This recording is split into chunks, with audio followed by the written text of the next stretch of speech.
is hell. When I say hell, if you're doing it by yourself, you might as well try to find somebody out the park and try to pay them to help you. How many snakes you got, big dog? I got maybe about 45 snakes. Yo, what's up, y'all? I know I've been telling y'all a lot about going independent and, like black entrepreneurship and things, whatever. But I got my little homeboy here right now, my homeboy MK Muffs. Yes. You know what I'm saying? He finna teach us something about this. This is exclusive on the Bubble channel, and we finna get into it.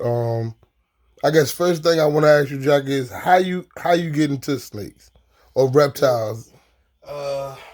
Well, when I was a kid, I was a nature boy.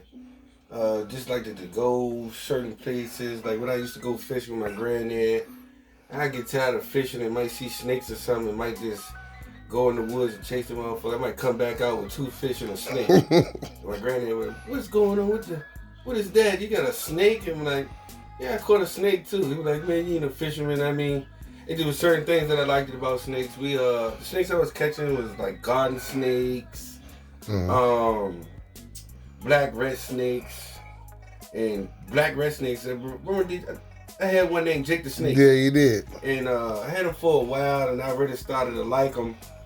And I didn't know how much different that like a lot of snakes can be, as far as like morphs and stuff like.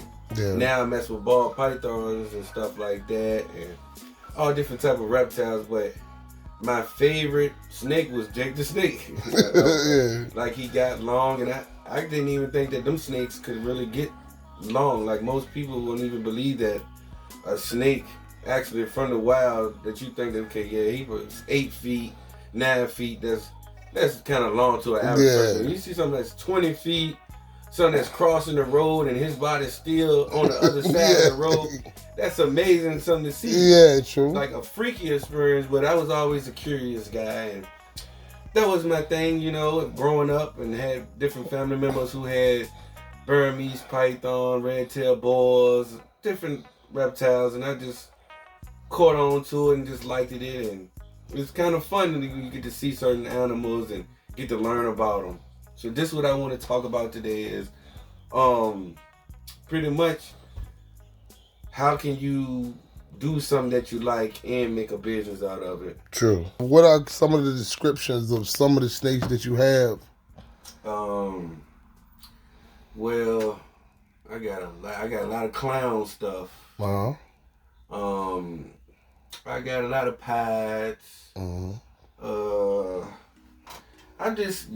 really like going to like the clowns and pads and Azantics. I love the VPI Azantics, which at certain ones is a little ugly. Some people be debating on what's Azantics is just the best, and I like the TK, the TSKs. I like some of those Azantics. They show off a lot. I ain't gonna even get into that one. Yeah. I ain't gonna even get into that one because it's gonna be a debate, and I know somebody's gonna argue about the Atlantic line and which one is the best line. And I got a female. I don't know if she in shit. Let me see. Yeah, she. That's her right there. I can say she pretty too. Yeah, she in shit, but she brightens all the way out. Like it's like a black and white. The newspaper. Yeah. That's how she really looks when she come out of shed. Okay. So she really look bad. But just to let everybody know that you really got snakes in every drawer, just pick a drawer and just open one. Let's just see. He official with this snake thing he doing. They just wherever you want to go with it. And this snake right here, a lot of people don't like what's in this snake. One gene that's in the snake. I'm gonna take that back. It got spider in it. And she got a teeny bit of wobble, but I mean, hey, it'll be bred out once you breed it a couple of times with different other genetics, good genetics. Yeah. See, this snake right here is Candino Candy, 50% pad. And I'm going to try to prove her out for pad. Okay. And I got some breeding right now. I probably can check and see if they locked or not. Because I got a male that I'm going to breed with her. He's Candino Pewter, 50% pad. So, Is they locked? No, they're not locked. Yeah. Oh, yeah, that's a bad boy. That's too bad. See, this snake right here is a cinnamon. She's a pinstripe cinnamon. He's a Candino pewter 50% pass. So if you guys don't know what pewter is like pastel and cinnamon. So what I'm trying to do is get a super cinnamon to come out of that, and just hope that I don't have no kinks or no duck bill or something like that. That's what people will say. Okay. So it should be coming out pretty good.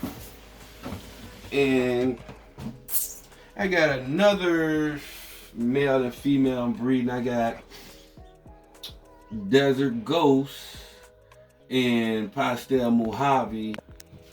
So I'll show you these ones right here. I don't know if they locked or not. Might be. I can't really tell. Probably disturbing them, but I don't know.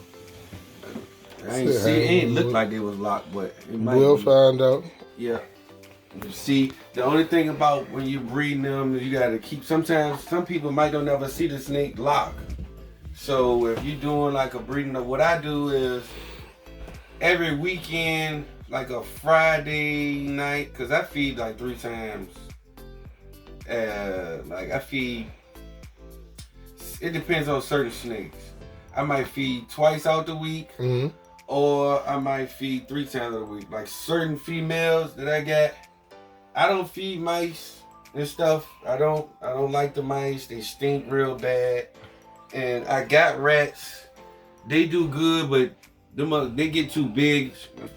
You got a rat and you're trying to breed them, and they'll have babies. They do good, but for the mama and daddy, and if you got snakes that don't eat like that and you try to hold them, every week them rats will get super big, and then before you know it, you either gonna have to kill them and freeze them until your other snakes get ready. But you can see here I got over 45 snakes, like literally, like I got different type of pies.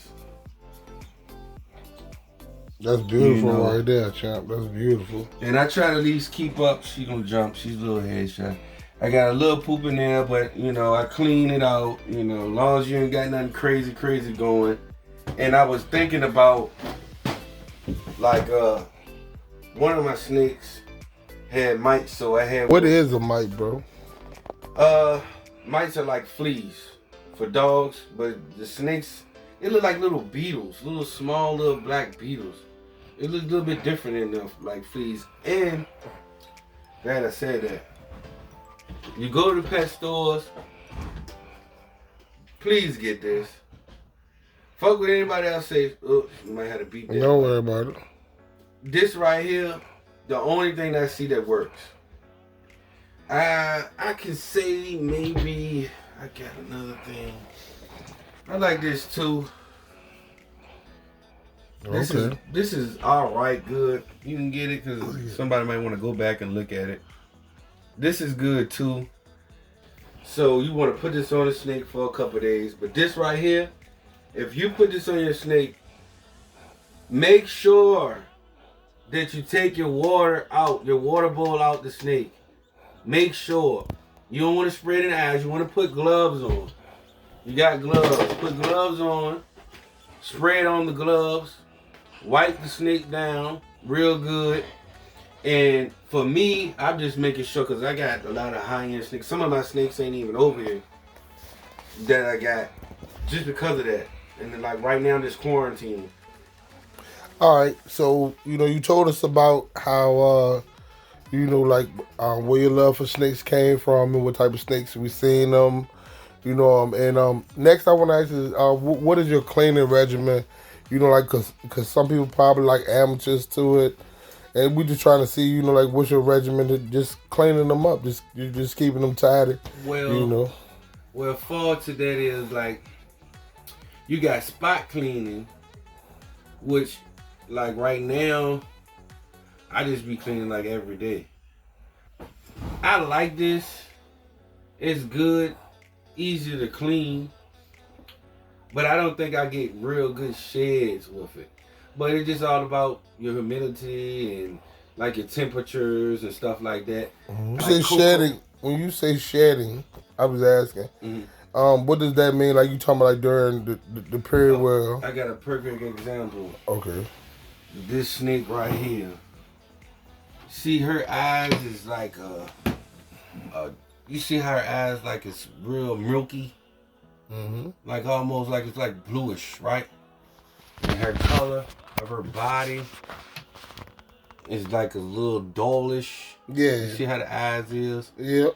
So that's how I know she's in her deep shed, right? Imagine me doing this by myself. It's over like, I probably got over 45 snakes in here. And taking all these racks out, cleaning them from the bedding and everything. Like, I don't even really, I use this for the babies. But I don't use this, I use other stuff like, what is it, a reptiles or something like that. I use different stuff a little bit more harder. If you go to like a pet store, see, I don't really like Petco and PetSmart. Some of them, they know a little bit of stuff, but they not really like, you need a normal, like somewhere in your city that a person who really deal with reptiles, who knows about reptiles, and you want to ask them questions about certain things that you might, and then they tell you something wrong. Well, they might be right, because it's like certain stuff people do different than anybody else. And I just use what go for me.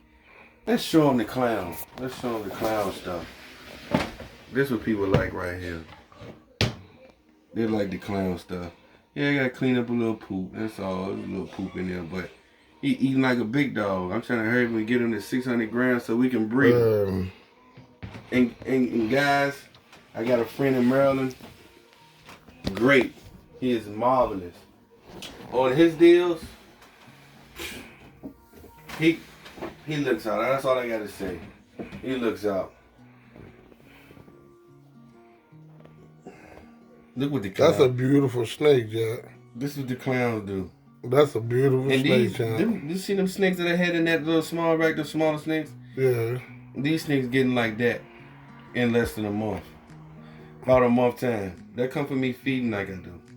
They were small. Yeah, that's my Mojave Pied right there. And she look good, and I'm talking about every time I see this. When she get big, that's because I don't feed like everybody else feed. Some people feed once a week. When the snake's small and the snake showing he want to eat, feed it 2 times a week. It don't feed it no small ass mice. That's exactly you supposed to feed a snake that's 70 grams or something like that. You can feed a snake that's 70, 80 grams. You can feed it like that. That's the only way your snake gonna get big. My killer spot nose clown. It's just like not too big. Look at that. There's 2 pups in here. Didn't even know. If you don't look, you'll never see it. You ain't even kill her. She ain't been eating. She eat, but you can tell how thick she is. I gotta get them out of there. Look at that. That's a beautiful snake, though, for real, bro. Let's say a pit bull that you like in his gene.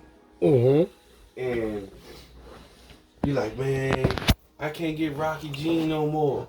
But I still got Rocky's sister. Yeah. So you breed it to Rocky's sister. You breed him to Rocky's sister. Now you're gonna come out with more of the same genes. Or you take Rocky and breed Rocky back to one of his daughters. Yeah. So now you got it close up. Now you got Rocky back again, whatever genetics or whatever he was doing. The pattern, how he looked it. So you're gonna have a chance of looking like Rocky. Yeah. So that's what they call like a recessive breeding. Something like it's gonna take long. See, like this snake right here. Let me show you where is he at? This snake right here. He ain't get either. Well, this is a female. She's straight ivory. Now, if she did have anything else in there, you wouldn't even know it. You wouldn't know. So the best thing to do is just try to prove it out. True. You look at him. I know because of the breeder who I deal with. He got so much different stuff in there. He got clown, pastel, I think that's it, an average. Yeah. Because of the yellow belly. Yeah. But whatever the person was trying to do, didn't hit. Perfect example. The hats. If you look at this hat right here, and I'm going to show you, you can stay right there where you're at, bro. Look at this hat. Now this is a Candino hat for pie, right? 2 hats in there. Now, you couldn't tell me back then when we was messing with Jake the Snake. You couldn't tell me that you could get a snake that looks like this out of that snake right there. I'm gonna breed. I'm gonna see what's going on. The main thing people always talk about, egg bomb. I'm gonna give you a definition what the egg bomb is, right? What is that? Now, it's a person who breeds a snake and don't have no experience. True. So, if the snake dies on them, guess what they do? What? Blame it on the snake. They blame it on the snake. Right. So if you blame it on the snake, it ain't the snake's fault that you did. This is what you're doing. He keep peeking in the motherfucker. He keep let the snake get down. If you see that the snake, you done bred the snake and you seen his visual locks in there and you timing it everything right. All you need to do, let the snake be in peace. Don't be loud in the room where you got your shit at. Like, this is a small, warm room. I don't come in here. I come in here just to make sure spot clean. Like today, I'm gonna clean up some more. And you just want to make sure that everything's straight. Don't keep peeking in on the snake if you think the snake ready to have the eggs on a certain day. That's what makes egg bomb. Cause you got some of these snakes. If you look and you open this junk and that motherfucker slide all the way back, he run. Yeah. So if he doing that, he's not gonna feel comfortable to lay an egg. True. So eventually it's holding his eggs in there. Then when the snake dies, it's your fault. Yeah. Because out there in Africa, you can't predict when the snake is going to have an egg and whatever. And it don't get shuffled around either when it's having his egg. You just have it. I done seen people, the guys that I deal with, I don't know about everybody else, but the guys I deal with, they'll breed a snake at 1,000 grams. That's just them. They will breed it, and I do it because I seen it work. Monkey see, monkey do. So that's what I do. You know, certain snakes I might hold back and might just wait a little bit longer because I want to see a little bit more girth. Like, a perfect example. It's certain genes clean up genes and make them look better. And you'll look at certain snakes and swear up and down that it's a normal. Yeah. But it's like, if you look at the pattern of his head and stuff, like, I got a bush baby right here. And I be looking at it sometimes, and I be trying. This what you call with a bush baby. If you working on something, that would be your dinker project. That's what people like right there. They like to get those, and they normally be cheap because this is a normal for real. But I just look at it and be thinking it got other stuff in it because don't get it twisted, you guys. A ball python is a ball python. True that. So can I ask you a question? If anybody that's like maybe an amateur and trying to get into them, what would be maybe like the top 3 things to keep your snake, like kind of keep it up to par? You know, like as far as living. Yeah, like living, and then the visual, like, you know, like healthy, you know, like the whole brand of a snake person, you know, like that. The MKZ-ish, you know what I'm saying? Like how we do the, you know what I'm saying? Okay, if it was me and you just starting off with you, especially if you came in this game and you bought something that was expensive, anything, well, I don't care if you spend anything over $100, it doesn't matter if it was $65, if it's your pet, you love it, and you want to make sure it's great. You want to do more research. I mean, you got a lot of YouTube channels. You got people that's around pet stores, and I mean, it's different places you can go and get more knowledge. But if you're looking at this channel, I'll tell you, for example, you see that I got a lot of high-end snakes, and I gotta make sure that my snakes are straight. So what I would do if I had a first snake, first I ask a person, when did it eat? I can dig it. When you bought the snake, you want to know, okay, when the last time did it ate? What's your temperature? That's the main thing.